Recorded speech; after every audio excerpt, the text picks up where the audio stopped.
Om Namo Bhagavate Vasudevaya.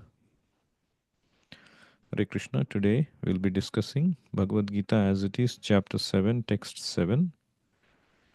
Mattaha parataram nanyat kinchidasti dhananjaya mai sarvam idam protam sutre manigana iva. This is one of the most important verses in Bhagavad Gita where Krishna says, Mattaha parataram. Parataram means superiority. Mattaha parataram, superior to me. Na anyat kinchit asti. There is nothing else superior to me. O Dhananjaya, O Arjuna. Mai sarvam idam. Sarvam idam, whatever you see, because Krishna has been explaining this material energy and the spiritual energy and this material manifestation, how it is comprising of this both material and spiritual energies. How is it functioning? Sarvam idam protam mai. They're all based on me. How? Krishna is giving a wonderful example. Sutre manigana iva. Manigana means, gana means the cloud of or the cluster of manis, jewels, group of jewels. Mani means jewel or gems in a necklace. Sutre. Sutre manigana iva means how these gems or the jewels are studded in a necklace, and there is a thread which is supporting all of that to make it appear like a necklace. That is me. So Prabhupada translates this as, O Dhananjaya, O conqueror of wealth, Arjuna, there is no truth superior to me. Everything rests upon me as pearls are strung on a thread. So Krishna here, he is unequivocally declaring that he, as he is in front of Arjuna, the personality of Krishna, he is the supreme truth, supreme absolute truth. Generally, there is a controversy over whether the supreme absolute truth is personal or impersonal.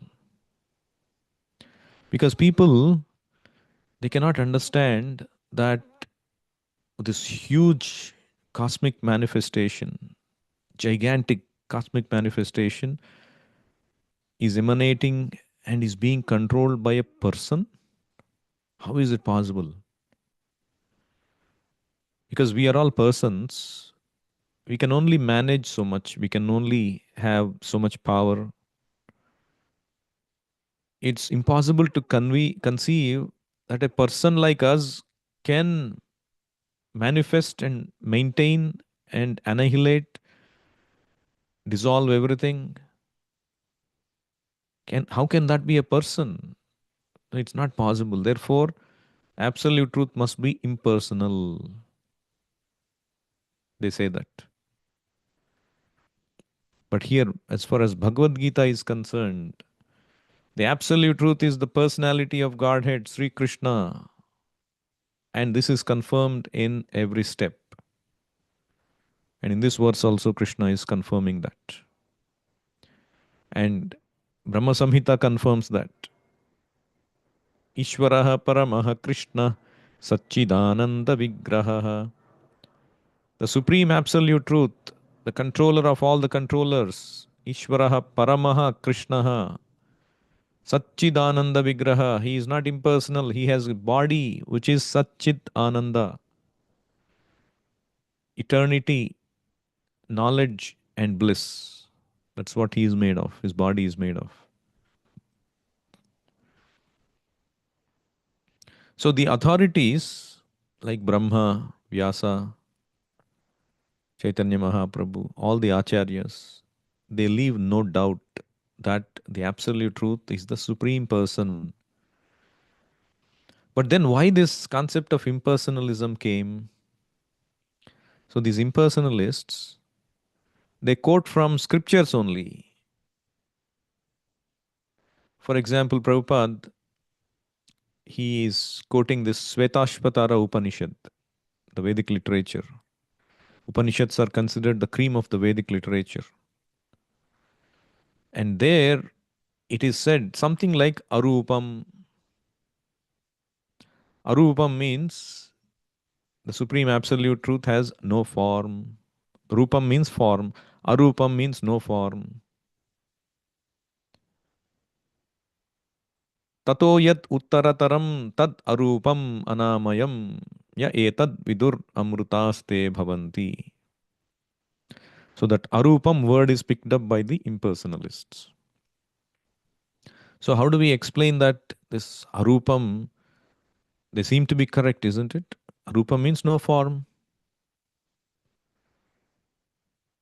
Similarly, other places also it is said about the absolute truth. Apanipado yavano grahita pasyatya chakshuhu sasrunotya akarnaha. They pick out these words. Apanipadam. Pani means hands, padam means legs. Apanipadam means the Supreme Absolute Truth has no form, no hands and legs. Achakshuhu, no eyes. Akarnaha, no ears. Then, yeah, it is clearly told, isn't it? Then the Absolute Truth must be without form. But actually, Chaitanya Mahaprabhu explains when the Vedas say that the Absolute Truth has no form, it is to indicate to our conditioned mindset that the Absolute Truth's form is not like your form, your limited form, made of this flesh and blood, made of this material elements, which is perishable, which is prone to so many defects, which is conditioned. Isn't it? We are all having defective senses. We cannot even see beyond certain range. We cannot hear beyond certain frequencies. You cannot conceive beyond 3 dimensions. This is our limitation. So, to dispel that kind of a understanding, if the Vedic literature said, oh, this is the form of the Lord, immediately we will think, oh, how can that form be absolute truth? So, to dispel that kind of understanding, the Vedic literature says, arupam, akarnaha, achakshuhu, no form. But Krishna explains in Bhagavad Gita, sarvatah panipadam tat sarvatokshishiro mukham sarvatah shrutimalloke sarvam avrutya tishtati. This form, the Supreme Lord, Supreme Absolute Truth, has his hands and legs everywhere. He has hands and legs, but his hands and legs are not like us. We are limited in one place, but the Supreme Lord is unlimited in all space and time and all dimensions. Sarvataha Panipadam. How can we conceive that form? Tat Sarvatokshi Shiromukham. Everywhere are his eyes and faces. We can only see in the front. The Lord can see everywhere. Angani Yasya Sakalendriya Vrittimanti. His limbs are so that each limb can function like any other limb. We can only see with our eyes. The Lord can see with his ears. The Lord can eat with his nose. By smelling, he can eat. By seeing, he can eat. This is the nature of the Supreme Person. The Lord did not need a partner to beget a child. Lord Brahma came up from his navel through a lotus that is sprouted. That is the nature of his personality. It is not ordinary, it's not material, it's not conditioned, it's not defective. It is Satchidananda, Vigraha. So the same Vedic literature which describe the Lord's form as Arupam, immediately it explains. When it says Apanipadam, but immediately it says Yavano Grahita. He can grab everything. So how can one grab if he doesn't have hands and legs? Pashyati achakshuhu. Achakshuhu, even though he is without eyes, he can see everything. So how can he see without eyes? Shashrunoti akarnaha. Without ears, he can hear everything. So how can he hear without ears?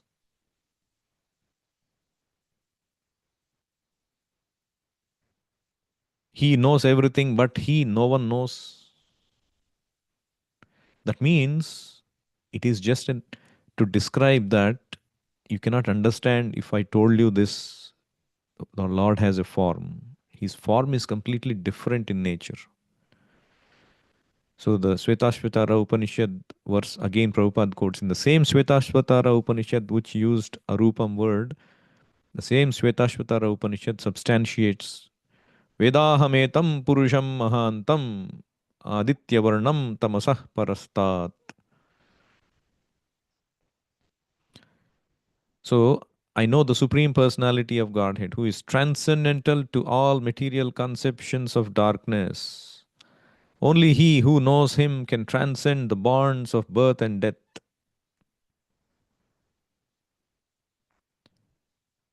So this is we read in Purusha Sukta. Vedahametam Purusham Mahantam Aditya Varnam Tamasah Parastat Tameva Vidwan Amruta Iha Bhavati Nanyah Pantha Vidyate Yanaya. So this is the description of the Lord's transcendental form. So the Vedic literature, if you examine deeply, it concludes. The conclusion is that the absolute truth is a form, it is Krishna. But for those who cannot understand, who are not on that level, there are certain verses which describe, okay, you think of him as impersonal. At least don't think of him like an ordinary, mundane personality.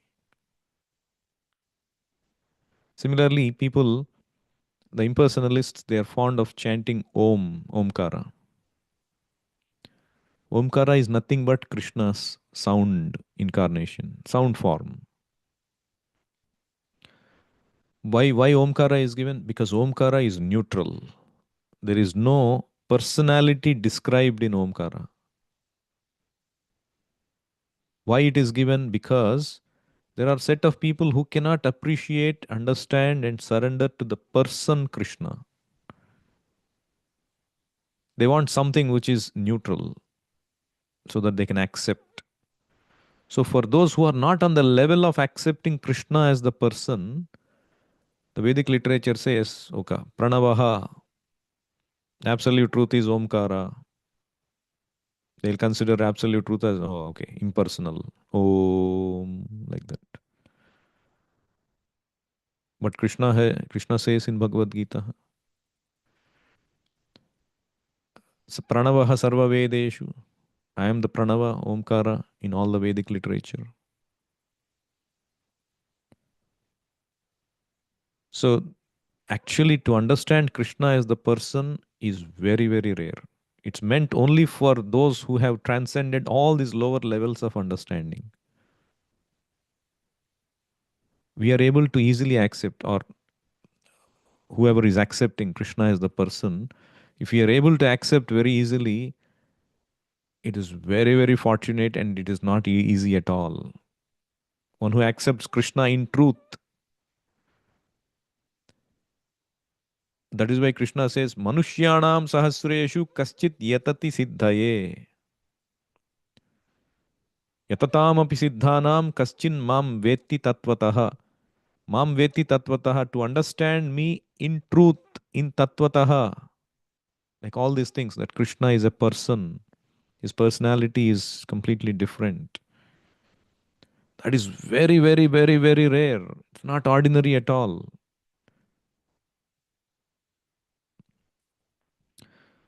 In Bhagavatam, very interesting description is given about Kamsa. Kamsa, he got salvation.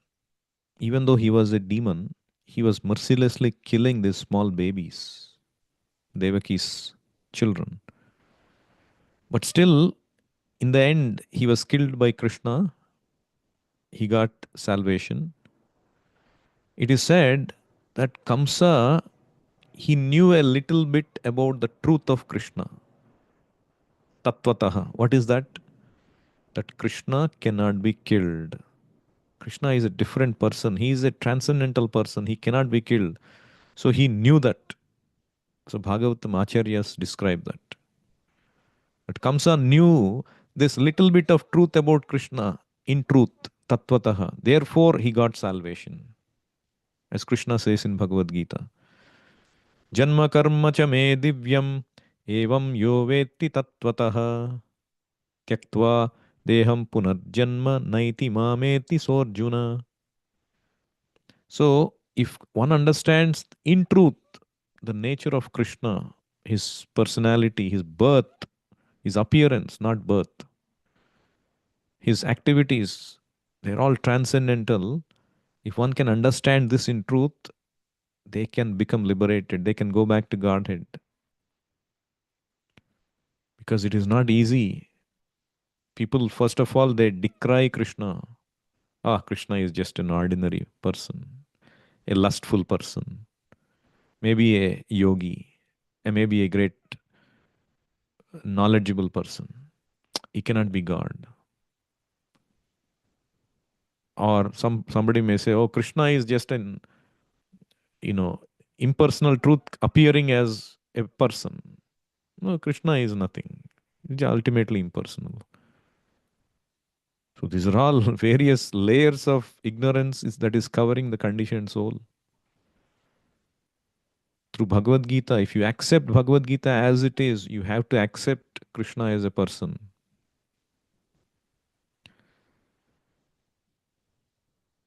If you, for example, you call some children to the room and you show a necklace that is falling on the floor.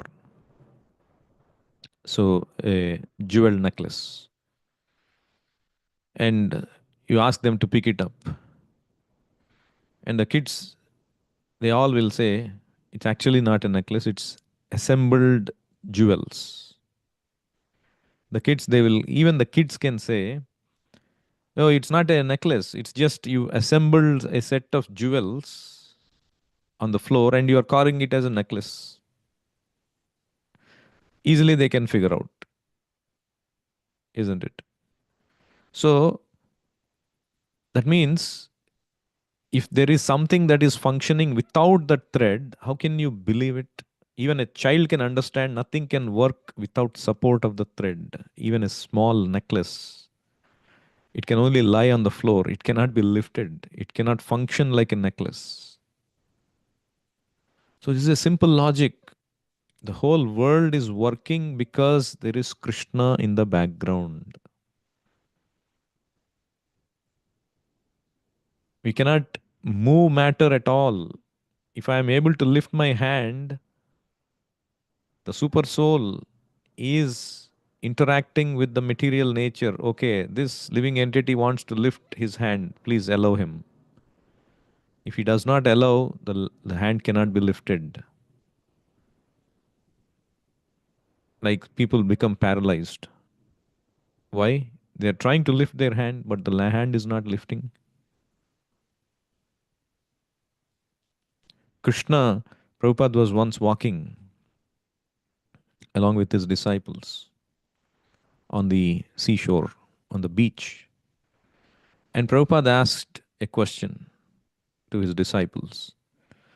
See, there are all so many hundreds of people are assembled here, and there are hundreds of other it is working. Yad bhayad vati vatoyam suryastapati yat bhayat. Yad bhayad varshato devo bhagano bhati yad bhayad. Because of the fear and order of Krishna, this wind is blowing, The sun is shining. Precision, the sun is moving. Yes, yagnaya brahmati sambrita kala chakro. It is moving in precision. Not even 1 degree changes. The seasons are happening. The sun, the day and nights are happening with precision because yasya agnaya, by his order, sambrita kala chakro, the rains are falling, the oceans are behaving because of the fear of the Lord. So the Lord is the one who is like the thread, sutre manigana iva. But we cannot see the thread, isn't it? When the necklace is worn on the neck, it only seems like the jewels are studded around the neck. But a logical person understands there must be something. So when even great scientists and philosophers they say, "Oh, this is just nature, nothing else. This is all randomness. It started with a big bang and it is going according to an order." How foolish is it is, isn't it? It is just like, for example, goes for fishing, and somebody bets, you know, a, there cannot be fish smaller smaller than this much size, so 2 by 2 inches or something. The other person said, no, no, there can be fish smaller than this size. This person, to prove his argument that there are no fish smaller than this size, he brought a net, and throughout the day he started catching this fish with the net, and he showed, see, you measure any fish that I caught, it will never be smaller than this the size I said. And then this other person said, you fool, because anything smaller than the hole, the net has holes, isn't it? The square holes. Any fish which is smaller than that size will seep through it. It will never be caught in the net, isn't it? How can you conclude that there is no fish of that size? So, just like that, our intelligence only allows, it is like a net. Krishna is very inconceivable, tiny to our brain. This universe itself, manifest universe itself, is inconceivable to us. What to speak of Krishna? He escapes our conception. That is why he is called Adhokshaja. Adhokshaja means Adhkrita Akshaja Gnana. This knowledge that we acquire in this world is contained between A and Ksha. This, the syllables we vibrate, we write A, I, U, U, like that, up to Ksha. In every language, there is a similar R to Ksha, A to Z, something like that. So all the knowledge that we acquire is between these limits. We can only mix and match and permutations, combinations, words, sentences. We can understand. But Krishna is beyond that conception. Adhakrita akshaja gnana. He cannot be understood based on your intelligence. Just because you have learnt, assimilated knowledge of this world, it is only knowledge of this manifest world. That itself we cannot understand. Krishna is adhokshaja. So to understand which is inconceivable, what does the scripture say? Achintya khaluye bhava natam starkena yojayet. That which is achintya, inconceivable to our brains, natam starkena yojayet. Tarka means logic. Don't try to understand with your logic. It's just like the logic of this net, trying to understand the fish size based on the logic of the net, or trying to understand the size of an ocean based on the logic of a small frog in a well. It's like that. Things which are inconceivable, don't try to understand just by logic. That you have to understand by Shravanam, Shruti, Shruti Pramana. The classic example Prabhupada always gives, very powerful. If you think about it, a very powerful example. If you want to understand who your father is, you will never be able to figure out by yourself unless you accept the authority of your mother, isn't it? There are innumerable number of living entities in this world. How can you determine who is your father? Because you are not there when you were conceived. It is beyond your conception. So you have to accept the authority of the mother. So you have to accept the authority of the Vedic literature, which is given by God Himself. Then we can understand the nature of the personality of the Supreme Absolute Truth. We can transcend the limitations of our logic, limitations of our defective senses. Then it opens the path to transcendence and liberation. We'll stop here. Anyone has any questions or comments?